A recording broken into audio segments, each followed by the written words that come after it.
আসসালামু আলাইকুম। আজ বাংলাদেশ সময় রাত ৮টা ৩০ মিনিটে এশিয়া কাপের সুপার ফোরের বাংলাদেশের দ্বিতীয় ম্যাচে ভারতের বিপক্ষে মাঠে নামবে বাংলাদেশ। ভারত বিশ্ব ক্রিকেটের অন্যতম পরাশক্তির নাম বলতে পারেন। ভারত বিশ্ব ক্রিকেটের নাম্বার 1 দল, এশিয়ার তো বটেই। সেই জায়গা থেকে ভারতের বিপক্ষে বাংলাদেশের লড়াইটা সবসময় দুর্দান্ত হয়, কিন্তু দিন শেষে বাংলাদেশ হারে। তবে আমরা চাইবো এবার যেন বাংলাদেশ সে আক্ষেপটা গুছিয়ে ফেলতে পারে। যদিও এর আগে বাংলাদেশকে হারানোর রেকর্ড আছে, এবং সর্বশেষ যেই ভারত বাংলাদেশ মুখোমুখি হয়েছিল তাও এর আগের এশিয়া কাপে, সেখানে ওয়ানডে ফরম্যাটে ছিল এশিয়া কাপটা, সেই এশিয়া কাপ ম্যাচে বাংলাদেশ জয়লাভ করেছে।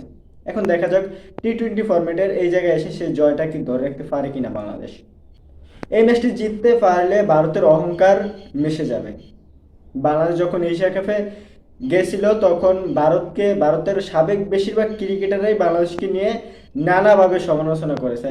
আকাশ চোপড়া, রবীন্দ্রচন্দ্র আশ্বিন থেকে অনেকেই। তাদের সেই অহংকার ধুলোয় মিশে যাবে। আমরা আশা করব সেই অহংকার যেন মিশে যায়, এবং লিটন দাসরা যেন সেটাই করতে পারে, ভারতকে হারাতে পারে, এবং তাদের অহংকারের যেন পতন হয় আফগানিস্তানের মতো। ভারত বাংলাদেশের ম্যাচ মানে উত্তেজনাপূর্ণ। তবে ম্যাচের পরিসংখ্যান বা কেমন একাদশ নিয়ে খেলবে সে বিষয়ে যদি বলি, বাংলাদেশের একাদশে একটা পরিবর্তন আসবে, এটা 100%ই বলা যায়। কিন্তু একটা পরিবর্তন কে আসবে, দুটা পরিবর্তন আসার সম্ভাবনা আছে।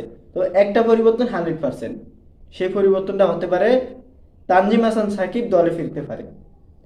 কেননা ভারতের ওপেনার যে অভিষেক শর্মা এবং শুভমন গিলের বিপক্ষে তানজিম হাসান সাকিবের একটা ভালো একটা পরিসংখ্যান আছে। অবশ্যই সেই বিষয়ে দেখবে বাংলাদেশ দলের অ্যানালিস্ট। তানজিম হাসান সাকিব এবং অভিষেক শর্মা 8 বল, তানজিম হাসান সাকিবের 8 বল মোকাবেলা করেছেন অভিষেক শর্মা, নিয়েছেন মাত্র 7 রান, এবং 2বার আউট হয়েছেন। তানজিম হাসান সাকিবের বলে 2বার আউট হয়েছেন অভিষেক শর্মা। পরিসংখ্যানটা দুর্দান্ত। এমনকি শুভমন গিলের ক্ষেত্রে যে ধরনের বলে শুভমন গিল একটু ফরাস্ত, সে ধরনের বলেও দুর্দান্ত তানজিম হাসান সাকিব। তাই বলা যায় তানজিম হাসান সাকিবকে দলে খুব প্রয়োজন। অন্যদিকে রিশাদকে দলে আনতে পারে, তবে কার জায়গায় কিভাবে আনতে পারে সেটা টিম ম্যানেজমেন্ট ভালো বোঝে, আপাতত সেটা না বললেই হয়। তবে বলা যায় যে আগের একাদশটা নিয়ে খেলবে বাংলাদেশ, শুধু একটা পরিবর্তন, সেটা শরীফুলের জায়গায় তানজিম হাসান সাকিব খেলবে, আর তাসকিনের জায়গায় সাইফুদ্দিন খেলবে কি খেলবে না সেটা জানা যায় না এখনো।